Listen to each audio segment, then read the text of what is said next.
Hello, Matt here. Thanks for listening to this week's episode. We had an amazing time chatting with Terry. We actually ended up going about 20 minutes long because we had so much to talk about.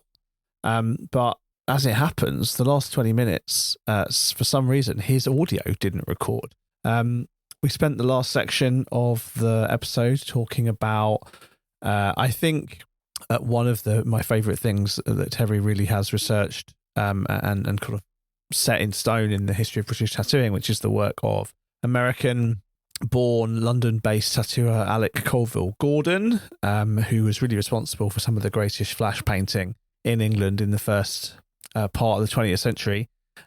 Sadly, as I said, we don't have that on tape, so to speak.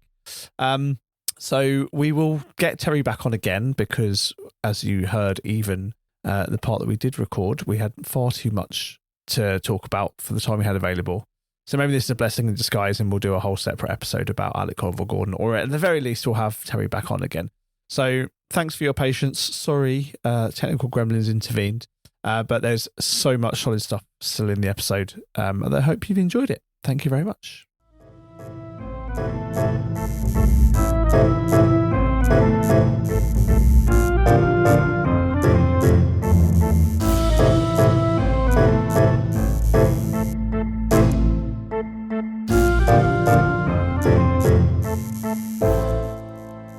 Matt, Yes. do you support Rangers or Celtic? Are we talking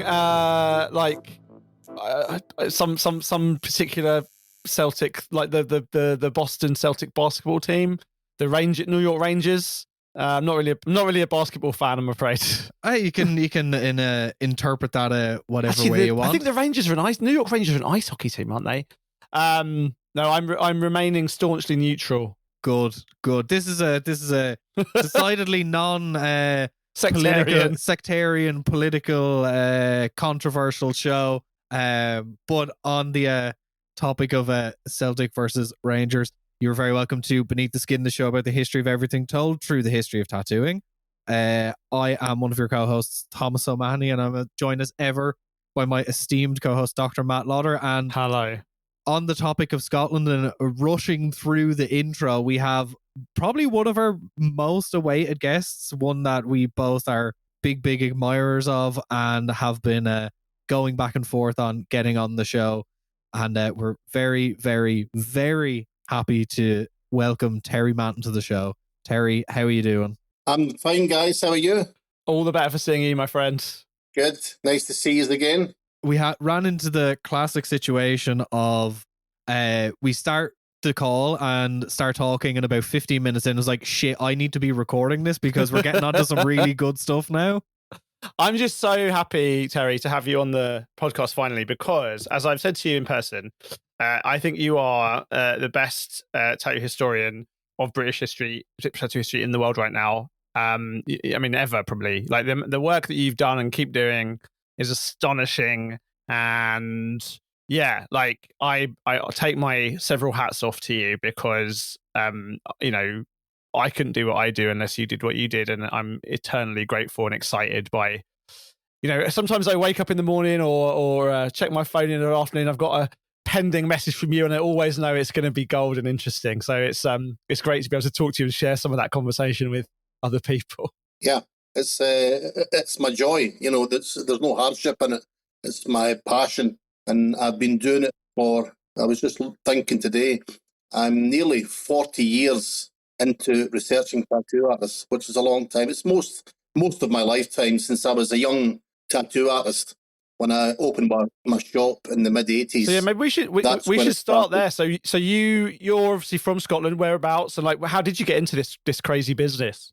Well, when I was a young boy, when I was about 7 years old, I noticed my father's tattoos. My father was in the Royal Navy. He was very heavily tattooed. My uncles were tattooed. My neighbours were all tattooed. They were all ex-servicemen. So as a kid, I was fascinated by tattoos. And I used to ask the neighbours and my father and my uncles, where did you get these tattoos done? How were they done? And everybody, in Scotland, 9 out of 10 were tattooed by Prince Valor. So Prince Valor was, I didn't know it at that time, but Prince Valor was massive in the tattoo world. And the Valor family had a 60-year footprint on tattooing in Scotland. So that therefore explains why every neighbour had been tattooed by Prince Valor. But back then, I didn't know who Prince Valor was. I was only 7 or 8 years old.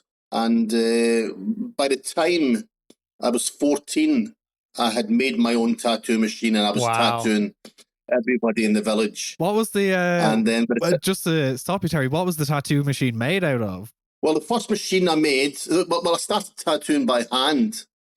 And the first machine I made from an alarm clock. So I took an alarm clock apart and I could see the action, the hammer action going back and forward. And I thought, that's ideal. So I made my first tattoo machine with an alarm clock. I used to wind it up and then trigger it, and it would go for a minute. Then I would wind it up again. And I only had one colour, I only had Indian ink and one needle attached to it.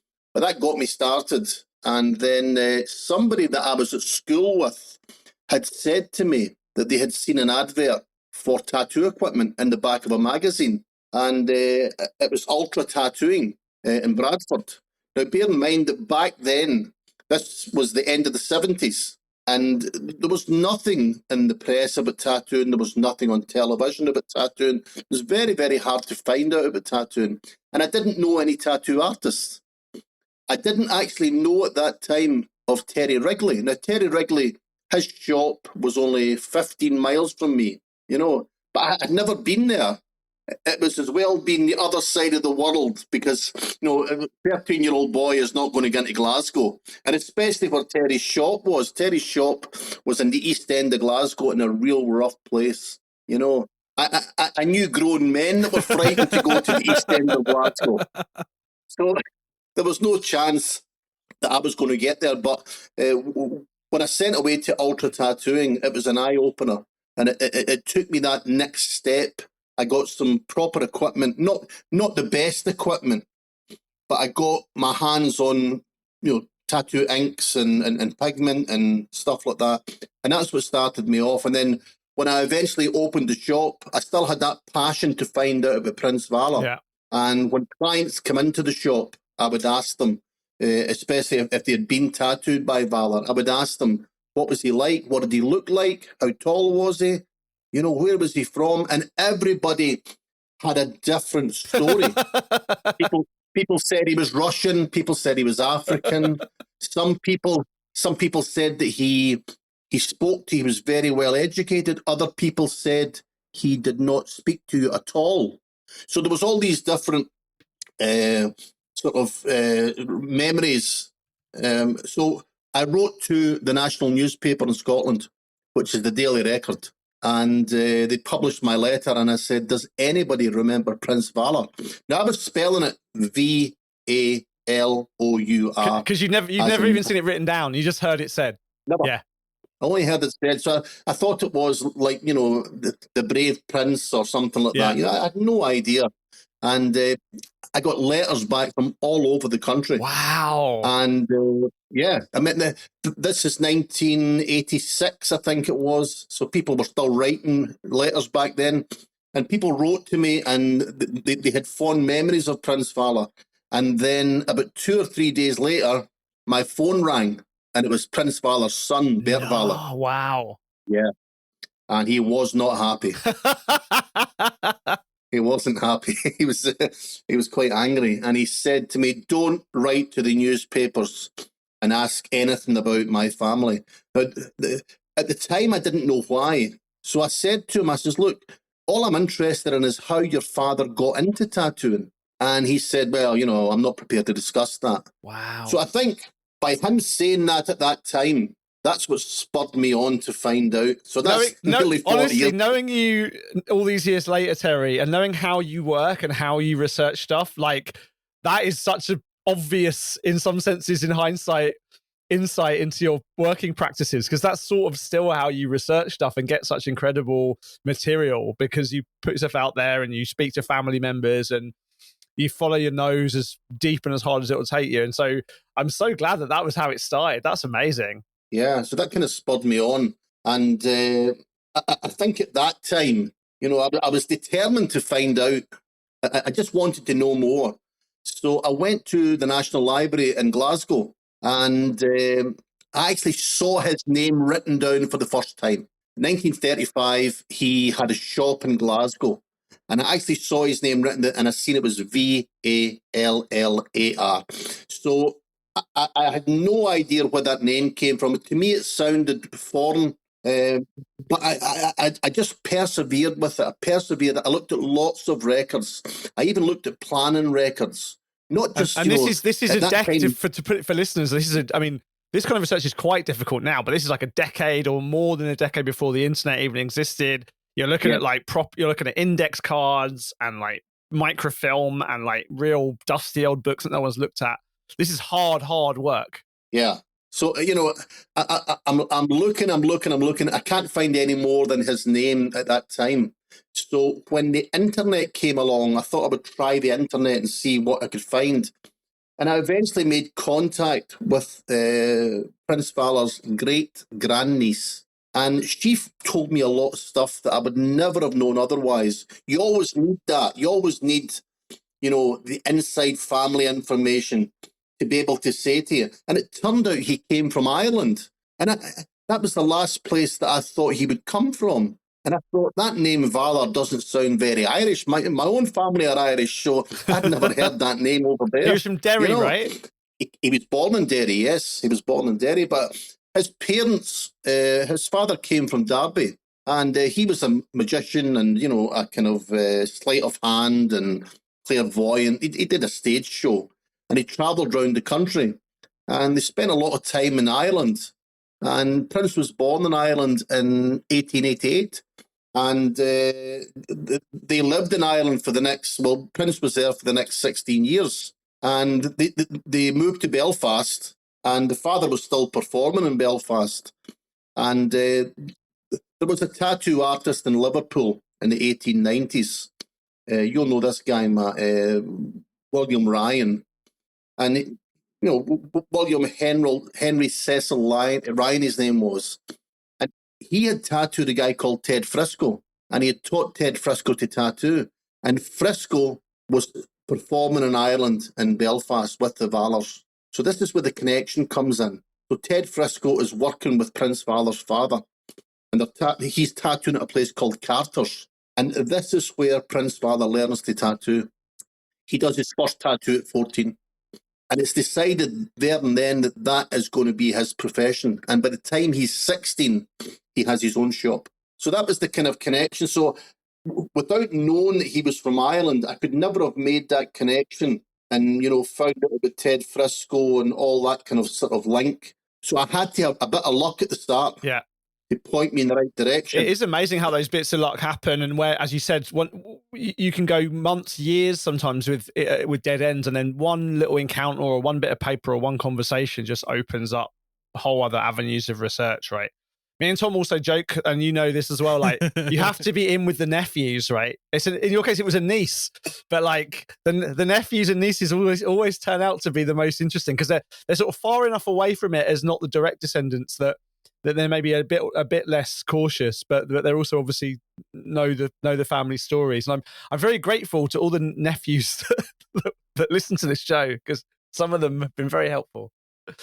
Yeah, and when I started looking for Vallar, I inadvertently found other tattooists in Scotland as well. So the next guy that I found was George Norton, and when I found Norton, I then found Joe Kitteridge. When I found Joe Kitteridge, I found Ambrose Harvey. Then I found Billy Thomas, and then I found Charles Briley. So I had these tattooists. I had about 7 of them in total. And one of the things that I've been really lucky was every family that I have mentioned, I have contacted them, and they have stuff belonging to these tattooists. And as you know, many families have thrown that stuff out. So I was so lucky to have these people come on board and help me. So I had 7 tattooists at that time, and I took all the information. I thought I better write this down because if I don't write this down, I'm going to forget it or lose it. So I wrote out a kind of Excel worksheet, and I put all the dates in, and then I managed to auto sort that. And for the very first time, I could see there was a story here. Yeah. You know, that one guy had came along first, and then somebody else, and so I could see the timeline forming. Yeah. And I started off with 7, and I've now got 250. Yeah. You know, so it's went a bit crazy. And it's interesting, as you said, you mentioned Norton and Kitteridge. You know, like those guys also then go to England, don't they, and end up working with and alongside other people. So these networks that develop out of those small number of people that are tattooing in the first generation, or maybe second generation in Valor's case, like they're actually the networks that they build. Actually, you can trace those lineages about who they taught, who they worked with, who they pissed off. Like, Yeah, there's lots of that. Terry, I suppose I want to ask as well, like those early tattooists in Scotland, what was the big draw in terms of like who they were tattooing, where they were tattooing? Well, the interesting thing for me at that time, Tom, I'll tell you what happened. I had all these guys, and I managed to find out who they were and where they had been born. So out of 7 of them, 6 of them were born in England. So I couldn't work that out. Why is there no Scottish tattooists? Why have these 6 Englishmen come up to Scotland and this Irishman? What are they all doing here? And it turned out they were actually travelling round a well-travelled circuit which had existed. Showmen had, set up these entertainment palaces and, winter gardens and exhibitions and waxworks. And they were working. So I realised then, these are travelling tattooists, these men. They're not here to live. They're only visiting, they're itinerant, they're moving around the country. So I then realised there's a connection here that's pretty obvious. And it's fairground, it's carnival, it's variety hall. This is where these guys are coming from. And it turns out that all of them spent most of their life travelling that circuit. And it's kind of, it's interesting because it's similar to when you look at the origin story of like Jessie Knight with her family, traveling performers as well. It's that kind of going town to town. Same with the London Aquarium. Like they were novelties in a way. Yeah. I mean, that's how they made their living, these guys. Guys like Billy Thomas. Billy Thomas travelled the country for 30 years, moving from town to town. And, I read a piece that he said in an interview. He said that most towns of 10,000 people, he could out-tattoo that in 2 weeks. So he knew that if he went to, a small town of 10,000 people, he would be out of business in 2 weeks. So he would then move to the next place. And these guys, and it turns out that they had the knowledge between them all. They all knew where to go next, or where to avoid, or what time of year to go someplace. And there's a whole pile of guys that actually followed the fishing fleet down from Aberdeen, that worked their way right down that coast. Some of these guys are not well known. Charlie Devine, Jimmy Smallwood, Bill Lancaster. These guys have never been written about before, but their stories are interesting. And they're the opposite end from Sutherland MacDonald and Tom Riley. I was about to say that, because obviously I spent most of my career writing about the kind of opposite part of the industry to that, which is the guys that stayed put and were running shops and really catering to, or trying to cater to, metropolitan elites. And that didn't really exist initially, at least anywhere other than London. I mean, little bits in Liverpool maybe, but and so I think what I love about your work is that you've done so much to piece together the sort of other side of the coin, which is this. I think it's also interesting for lots of Americans listen to our podcast, and like I think Americans imagine obviously the sideshow traveling circus kind of vibe in the US is much, maybe even more familiar even to British audiences because of popular culture. But like the British sort of sideshow, as you said, it wasn't all or even very much like traveling around with elephants and in some of it was, but some of it, as you said, it was a sort of caravan of guys like setting up their acts for a couple of weeks in a theatre or in a zoo or in some other sort of entertainment hall, and the sort of variety scene of the Edwardian period is quite different to, I think, what Americans might think of when they hear the word kind of sideshow, which is a bit weirder. Yeah. Well, I found that, most of these guys, some of the guys like Billy Thomas, they would take their own tent on the road with them. So Billy would take his tent, and he said that what he would do is he would position the tent outside military land. He would find a barracks. He wasn't allowed on military land, so he would pitch it between the barracks and the town. So the soldiers had to pass by him at some point. And he would capture them all going into town and take their money off That them. is incredible business, business planning. You couldn't come up with an idea better than that. No. I mean, he had worked it out, and then he would, in the summertime, he would take the tent to the beach, and he would just erect the tent on the beach, down in Swansea, and he would tattoo down there. So he had his own way of moving around the country. But in the wintertime, he always tried to get indoors. So he would abandon the tent, and he would be looking for, a waxworks or an amusement arcade or something like that. So these guys had worked this out, at that time, and they knew where they were going next and where they were going at a certain time of year. I mean, you talk about Valar working at, was it the Portobello Marine Garden with which is, I'm reading from your website here, a ballroom, a circus, a zoo, a cinema, a theatre, a scenic railway, ornamental gardens, a maze, and a football ground, all in one place. Yeah. And there's thousands of visitors there every day. Yeah. Thousands of them. I mean, you're reading about Tom Riley. Tom Riley was tattooing in Glasgow in a Scottish Zoo, and there'd be 5,000 people a day passing through there, every day. So that is where they made their money. They would go to these places looking for footfall, and obviously, I mean, capturing soldiers is great, but there's another time when you've got to be amongst, the general populace as such. You've got to make, the most of that as well. So that's why they went to these places too. I mean, do you think Valar made a decent living? I mean, he was working right up until the 1940s, right? So a long old career. Did he make money? Was it an all right living? What I noticed was he worked 7 days a week. Yeah. They worked 12 hours a day. The shop was open. One very unusual thing about Prince Valar was, since he was 14 until the day he died, he never had another job. He never had a second job. Prince Valar was a tattooist, and he did that all his life. Not to say that he did not do engraving in the shop, which he did. They did that as a bolt-on service. And then when his son came along and took over the business, they added other things like, photographic developments and engraving and things like that. They added to the tattoo business, but they were tattooists all their lives. And he wasn't a military guy, was he? Both Riley and MacDonald had been military guys. He was, as you said, a purebred tattoo artist almost. Well, another thing that happened to Valar was a socialist, right? So he was a socialist, and he had very strong beliefs in that. And when the First World War started and, the young men were being conscripted, obviously Valar was married at that point, so he wasn't chosen to go. But as the war sort of wore on, he was eventually conscripted.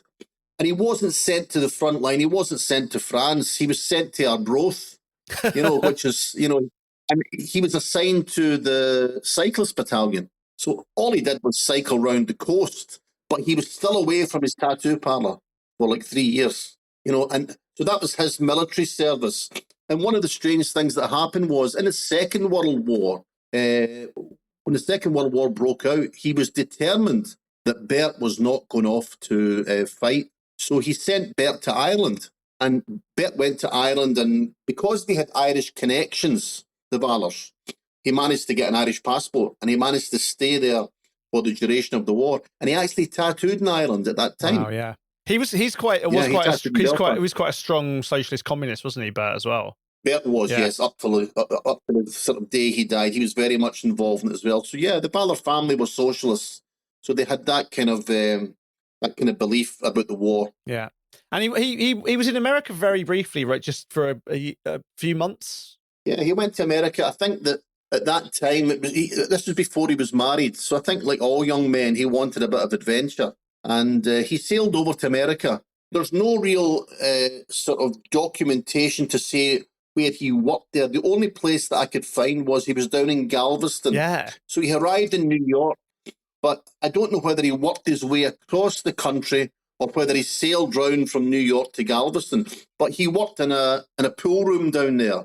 You know, he just set up in this, pool room and tattooed down there. And his plan was to go on to San Francisco and then to work his way down to New Zealand. But he never made it. He turned back and he came back to Scotland and ended up working back in the zoo again, tattooing in the zoo in Glasgow.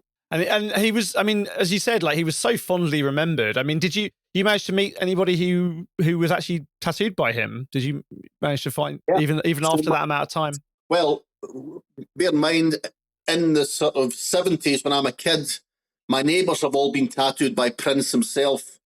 So even back then, I photographed their tattoos and I still have them to this day, So I would go and chat at the neighbour's door and say to him, Paddy, I need to take a picture of your tattoo, And Paddy would be confused. He would say, why do you want a picture? And I would explain it to him. I'd say, look, I'm interested in this kind of thing.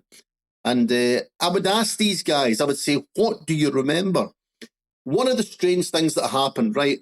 These things are always meant to be, but one of the strange things that happened was I was about 11 years old and I was walking up the road and my neighbour 2 doors up was out cutting the grass and he had a vest on. I'd never, ever seen him in a vest. It was a hot day and he had a tattoo on the top of his arm and it was a flag, the Canadian flag. And I said, Charlie, where did you get that tattoo? And he looked at me. I'm only 11 years old, but he looked at me and he said, as if I would know. He went, Prince Valor. He says, you know. And I'm looking at him. And he says to me, above the School of Musketry, right? So we left it at that. Wow. 30 years later, I find an advert. Prince Valor, the School of Musketry. So the School of Musketry in Glasgow was a rifle range where young boys from the Boys Brigade and the Boy Scouts would come along and they would teach young boys how to shoot. This was prior to World War I, and Valor had a shop in the rifle range. So this is what Charlie was telling me at that time. He was saying to me, as if I would know, he was saying, Prince Valor, School of Musketry, But that came back, 30 years later. I found out that was all part of the journey that Valor had. Valor started off in the School of Musketry and then eventually opened up in Argyll Street. Yeah. About 30 years later. Is the building still there or has it been knocked over? It's been knocked down, but I've got good photographs of it. Yeah. And so maybe like before we move on to some other artists I want to talk to you about, like what, if you can, like what was the story with his family and Bert not wanting to talk about Valor to you and to the Scottish public? Well, I can't speak on behalf of Bert. It would be wrong of me to do that, but at the time when we spoke on the phone, he asked me, he says, is it still, are you still tattooing bike gangs and prostitutes? Yeah. And I said, no, I don't tattoo any bike gangs or prostitutes. I think that's what he faced in 1950 Glasgow. Yeah. He was down in the rough part of Glasgow, you're down near the docks. But that was his perception of it. I don't think Bert was very fond of tattooing, to be truthful. Well, it's interesting because I think, that was to some degree the fate of lots of people of that generation, right? Because like I've mentioned this on the show before, I think Sutherland MacDonald's death certificate in 1943 has his occupation as bathhouse manager, watercolorist, and his daughter, who died the year later, has on her death certificate father's occupation was recorded those days, and it says bathhouse manager (deceased). So clearly, in the that period in the war that I've called the winter of tattooing, that period when people like Cash Cooper and Les Goose and others who were still around really had to fight to revive tattooing. It was taken by people even whose families had been in the trade to be a bit shameful and a bit outre and a bit difficult, right? Yeah. I mean, that's the thing. We're learning stuff all the time about these people. If you have the family behind you, they can give you these little bits and pieces. I mean, I've spoke to people, I've spoke to families, and I've said to them, and I'm interested in finding out about your great-grandfather. Other artists, it's he was a tattoo obvious, artist, Terry, and that they'll say, not my and you said it great-grandfather. earlier on, the joy say, yes. of your They'll work. say, no, my great-grandfather was a painter and decorator. You talk about it, that you find yes, so much maybe, joy in it. Like, how did it also feel finding out say, no, never. all these and then they go and ask their mum or their gran, and the gran says, yes, he was a tattoo artist. And people have told me that they had found, their ancestors' cartoons and threw them in the bin. And I'll say they weren't cartoons. That was tattoo designs. That's tattoo flash. That's happened. And I've also seen tattoo flash that was given to the kids to colour in. So the grandfather's, beautiful tattoo flash has been given to the kids and to keep them amused. And they've craned them all in, different colours. So, well, I think it's for me. What I do is I would have a file with all this stuff in it, and there's so many open ends. But if you keep going, you'll be able to piece them together at some point. There are some people like the Valors. If you're not getting help from somebody, then it's very, very, very difficult to finish all the open ends. But if you have a family who come on board and help you, it is like the Thomas family or Ambrose Harvey's family, Joe Kitteridge's family. They have stuff they can give you, and they can give you that extra piece of information that you will never find out from a record or a newspaper clipping. And I think that helps you to write the story when you're writing their biography. You can add that little extra bit in, So that's what excites me, is the sort of optimism that somebody is going to come along at some point and give you that extra piece you're missing, and it does happen. Yeah. And sometimes it is just single bits of paper that open up huge new avenues.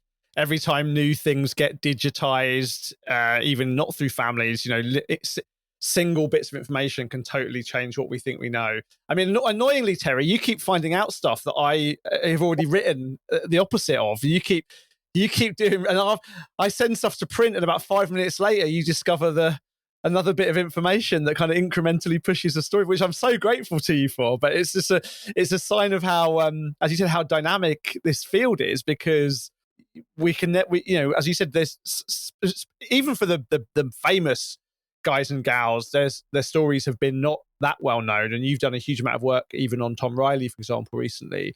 But these other people that, as you said, people haven't even heard of, it really is just like really incremental, and then it turns out that, as you said, the story is much bigger and more interesting than anyone could have ever imagined. Yeah, you're finding new stuff all the time.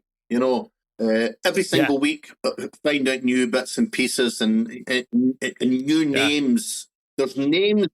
I know. You don't even know who they are. Terry, I wrote in my book. I don't think Purdy ever tattooed out of Ringwood Street, because I'd never seen an advert saying he did that, and it's a residential address. And then about 2 days after I sent my book to press, you were like, "Oh, I've just found an advert of him saying he's tattooing out of that address." One little advert in one newspaper for about 5 minutes. But it's so brilliant. I love that. It's great. Can I on that? The other person I could talk to you all day. We'll definitely get you back on. But I think the other really, really important story, and again, it's in my mind because I was talking about it this week and crediting you for it, is the story of Dot Shaw, because Dot Shaw, it said in terms of names that had been forgotten or at risk of being forgotten, and also stories about people whose even closest friends and family didn't know their involvement in tattooing. I think Dot Shaw is such an incredible example of that. And, as a prelude to getting you to talk about her, like, you and I did that online conversation with her for the National Maritime Museum during COVID. And Dot was talking, and we were all online, and I was watching the chat, the sort of Zoom chat, and she'd invited loads of her friends along. She was an elderly woman by that point. And in the chat, people that she'd known presumably for decades were like, "Hey, Dot, I never knew this about your life. I never knew you were a tattooer." So, like, tell us about Dot Shaw, because I think, again, you're responsible for so many amazing discoveries, but I think Dot Shaw is one of the most profound of your work, your discoveries that you've made. I came across Dot. There's two parts to this story. The first part was that he worked with Prince Eugene Lawrence, and I had decided to look into Eugene Lawrence, and I spent 10 weeks with nothing. I couldn't find anything. It was so difficult. I've tried, so because he's the first kind of black tattoo, or certainly the first prominent black tattoo in Britain, and as you said, way less information about him out there than even in places that you and I look than one would imagine. So yeah, I feel your pain. And I had that open for 10 weeks, and I was really struggling with it, and I had all the bits of paper out, and I had found his date of entry coming into the UK. I actually had that record. So I was staring at it for 10 weeks, and I thought, I'm never going to find this. I'm going to have to put it to the side. And Dave Taylor from Bolton had sent me an old newsletter, and it had a paragraph in it about Blackpool tattoos. And this was written by Ron Ackers. It was written on typed paper. And Ron had wrote out a list of the 10 tattooists who worked in Blackpool. And of course, there was some big names on it that we know: Joe Cleverly, Ron Ackers, Terry Wrigley, Jimmy Gould, Johnny Carter, Johnny Norton. And at the bottom of that typed letter, it said Dorothy, and there was no surname. So I thought, I wonder who she was. And weeks later, I had sent away for Prince Eugene's his daughter's birth certificate. And I'll tell you why I did that. I wanted to see what his occupation was listed as. I wanted to start there and try and find out, is he a plumber? What is he doing in this country at that time? And it came back and it said that he was an artist. It didn't say tattoo artist, but it just said artist. So he could have been a sign writer, he could have been a painter. I still didn't have that definite answer. So I then sent away for all the children's birth certificates to try and find out, does it ever mention tattooing? And it never did. But in the birth certificates, I found a very unusual name, one of Eugene's daughters. And I searched Facebook, and she only had 6 friends, this girl. And one of them was Dot. So I clicked on it, and up popped a picture of Prince Eugene's tattoo shop. I thought, this has got to be the same woman. So I sent her a message. Yeah. And within 10 minutes, she had written back to me. And as you know, Matt, she wrote beautifully. She was fantastic at writing. And she wrote back, and I got her phone number, and I phoned her, and I spoke to her, and I explained to her that I was a tattoo historian. And she was laughing. She said, what?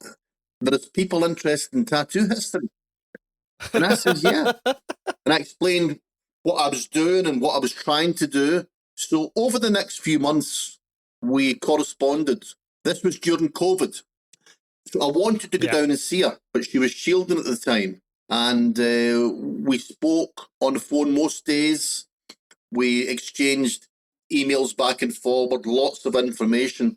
And she told me the full story of how she met Eugene, her kind of 10 or 12 years with him. She told me what happened at the end of the relationship, and then she went into total obscurity. And she never spoke about tattooing again to her friends or anybody. Yeah. So Eugene had come over from Jamaica, right? In the 60s? Yes. 50s.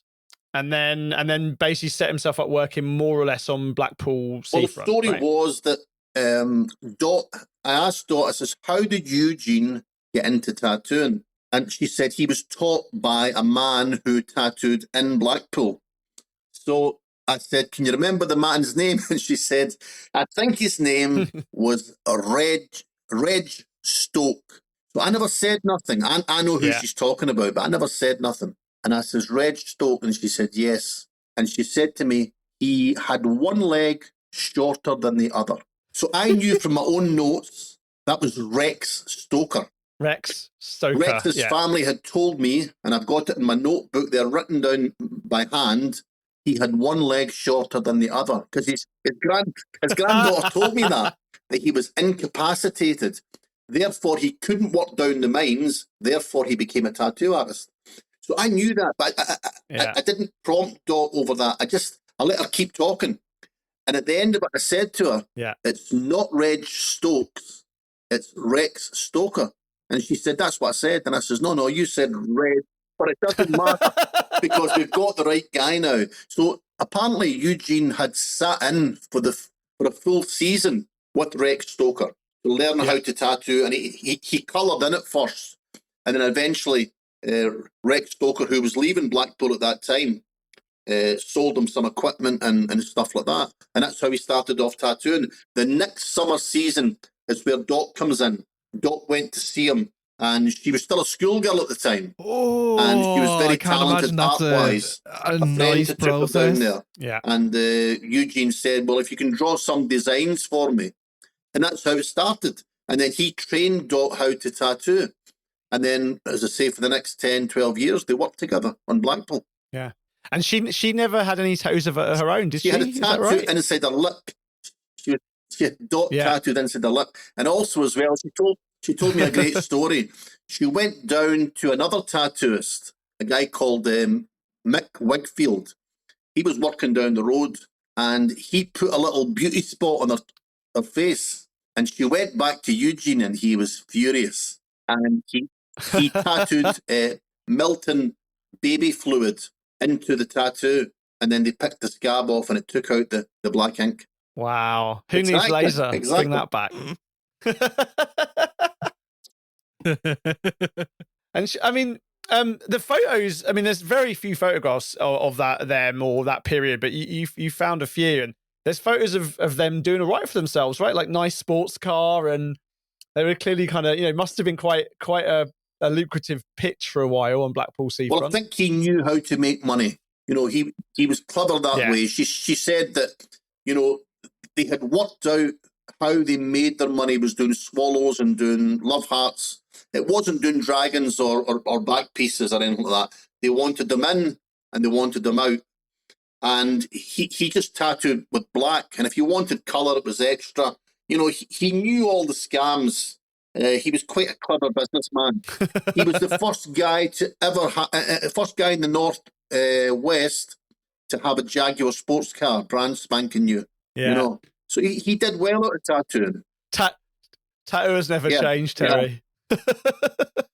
I think, and she was. I remember again listening to you two talk to each other on that call, and other times, like she was really, in a way, happy to be reminded in some senses about that time of her life. As you said, she ended up breaking up with Eugene, and it wasn't the most easy of relationships with him, but she did get to a point. I think she was quite happy to be sort of rediscovered, wasn't she? Was sort of the vibe that I got. And again, like almost thank God you got to her in time, because she sadly passed away in 2021. So we only knew about her for maybe 2.5 years, but you were able to get so much of her really important story, collected and told at that time. Yeah, I think she was, at first, she was, quite taken aback that people would be interested in tattoo history, and then more so interested in her.